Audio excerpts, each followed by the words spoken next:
Guys and girls, welcome back to Watch the Time. Do excuse me, my sinuses and my cold and the change of weather and hay fever is really driving me mad at the moment, but I'll try and persist. Excuse my talking though. But thanks for tuning back in. I'm really pleased about to bring in another Berny. They contacted me, asked if I'd be interested to feature the watch. So disclaimer, it was sent to the channel for free. I don't need to send it back, but that really doesn't matter. I was really happy to feature this one because it's titanium, which means it's going to be extremely light. It's got sapphire crystal. It's got a Seiko VH31 movement inside. The lume from the sort of pictures and stuff looks very, very good. Very compact. This watch looks the business. And as I say, I'm really happy that they've gone for a logo on the dial.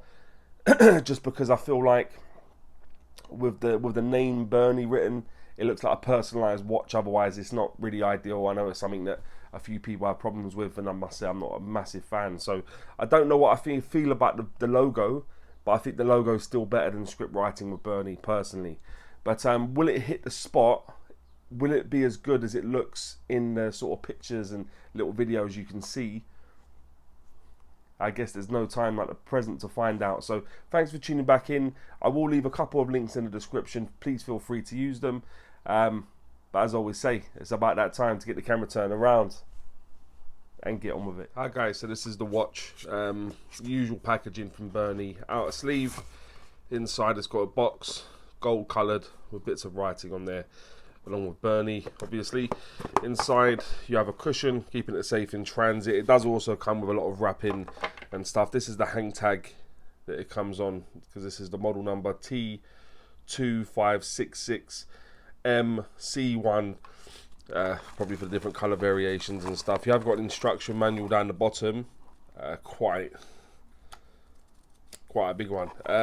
My Chinese isn't very good, so that's not going to be massively helpful. Plus also I don't tend to read these manuals anyway. The watches are normally quite straightforward, but yeah, they're there if you want to read it. Anyway, guys and girls, so this is the watch. I've got the blue dial. There is a couple of other colour variations to choose from. I'll bring them up now for something more in keeping with your taste, but this is the one that I've got.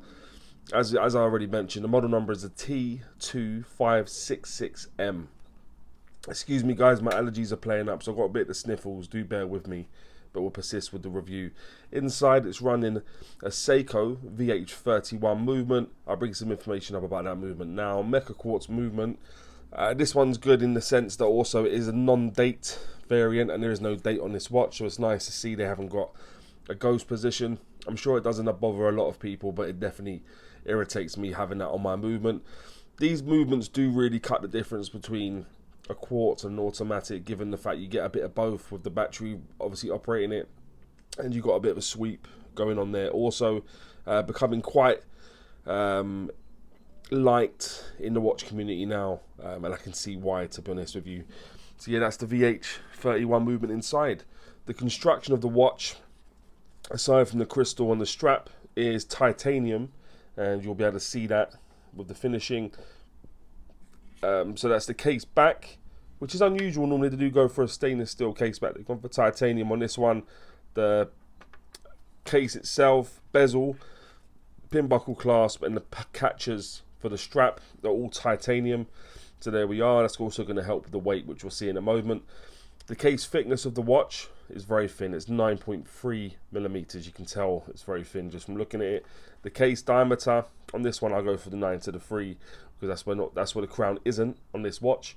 It's coming at 37.3 millimeters, and when you go from the sort of 10 to the 4 o'clock position with the crown, it is recessed into the case, but it still does come at 38.6 millimeters. The lug width on this is 20, and the lug to lug, tip to tip, is coming at 42.5 millimeters. So just bear that in mind. Good dimensions, to be honest. I think it's going to make it quite a versatile sort of watch.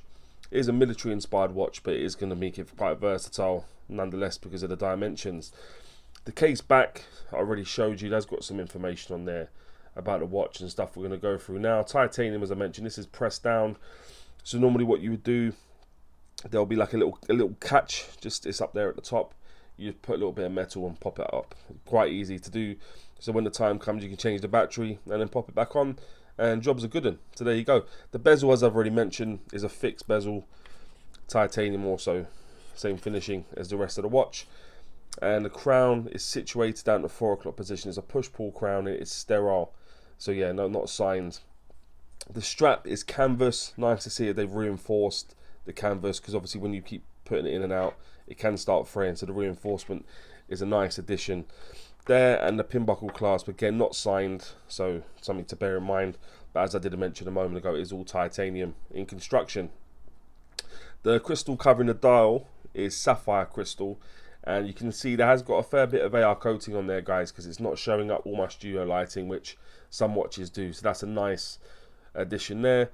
And the water resistance is cited as being 50 meters. So that'd give you 5 atmospheres of water resistance. And the weight will appear just up here, top right. It's just below 40 grams, which is extremely light. You're talking Casio weight here at this point. So yeah, cool, nice stuff. But let's have a look at the dial now, guys, in just a little bit more detail. So what you've got is nothing's been applied, everything's printed on. You've got a minute track going around the outer edge, slightly larger sort of battens, if you like, every hour.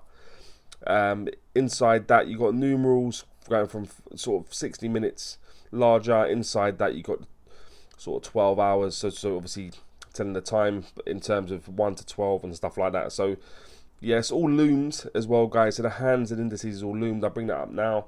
Nice, actually. I wasn't expecting it to be quite as prominent a loom as it has got, which was a nice sort of things to see.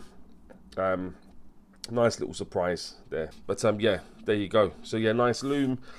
As I said, you got lots of numerals and stuff on there. You got triangle at the 12, and you got the Berny logo, which is a very nice addition. Also, having Berny written on your watch, unless your name's Berny, probably is a bit peculiar. So yeah, it's nice to see the logo on there. Some sort of shield they've opted for. And just above the sort of 6 o'clock position, you've got quartz titanium. That's just outlining the fact it's a titanium watch, and also it's got a quartz movement inside. If you take the crown out, there's only one position, guys, given there's no ghost position. Put it back in, it will start back up again, obviously, because it's got hacking. Nice white hands, so sort of in keeping with the sort of white theme it's got going on, which is also good to see. And there we are, nice blue dial. As I said, a couple other color variations to choose from. You have got a red accent at the end of the second, just for another contrast of color. But there's the watch, guys. What do you think? I think it's a cool looking little piece, to be honest with you. Nicely spec'd and not costing very much. So there we go. But let me just pop on the wrist quickly, give you an idea of what it looks like on my wrist. My wrist is just above a 7-inch wrist for your reference, and that's what it looks like on me. Yeah, good size, to be honest. Titanium makes it extremely lightweight. I don't feel like I'm wearing anything on my wrist, to be honest. It doesn't feel like there's anything there. But there you go. And now that would take me on to what I think is pants and Pukka about the watch. If you've ever watched my channel before, you know I always start with pants. I like to go on a high with Pukka. So what I think is pants is not a great deal. I think this definitely is a cool watch, actually. Very affordable. I'll leave the price just in front of me. Yeah, so yeah, nice and affordable. But a couple of things I would mention is the hand length. I do think the hands need to be a couple of mil longer for it to sort of hit where it should be hitting. I know people are going to scream the fact that I didn't mention it on the PD1762, but given the way that watch was made up and stuff, it didn't really bother me as much as it does with this. And the strap holes, as you may have seen, or I didn't show properly, I'm on there and it's a bit loose, but it probably could fit on there when I tighten it up. So it leaves one hole to go smaller. My wrist is only an average size wrist, so it does make this strap mainly made for sort of larger wrists. So that's definitely something to consider, Bernie. So the strap holes would be the second thing I mentioned. So the hand length and strap holes, what I think is pants. What I think is Pukka, the logo on the dial, I think is a far better option, given the name is not going to be in everyone's taste. So a logo sort of cuts that out, having someone's name written on your watch. Sapphire crystal at the price point, I think, is a nice addition. The lume did surprise me. I wasn't expecting it to be quite as bright as that, so that's a nice touch. The movement, VH31 movement, reliable movement coming from Seiko, and as I said, gives it a nice sweep for a quartz sort of movement. Legibility, I think the AR coating is definitely helping, but legibility, when I've been wearing this watch, there hasn't really been a time where I've not been able to tell the time, if you know what I mean.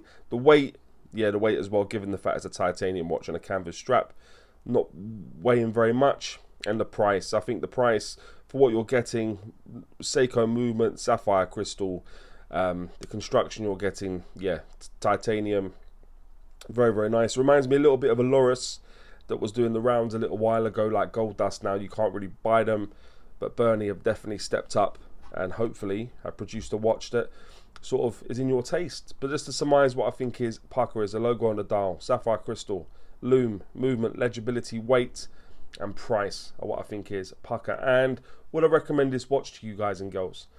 I most certainly would. I think it's a nice watch, nicely priced, nicely spec'd, and one that I think would do you the world of good for years and years to come. So yeah, I'd definitely recommend this watch, guys. I'm only looking to really get watches in now that really do tickle my fancy. I don't want to get watches in that I'm just going to bash.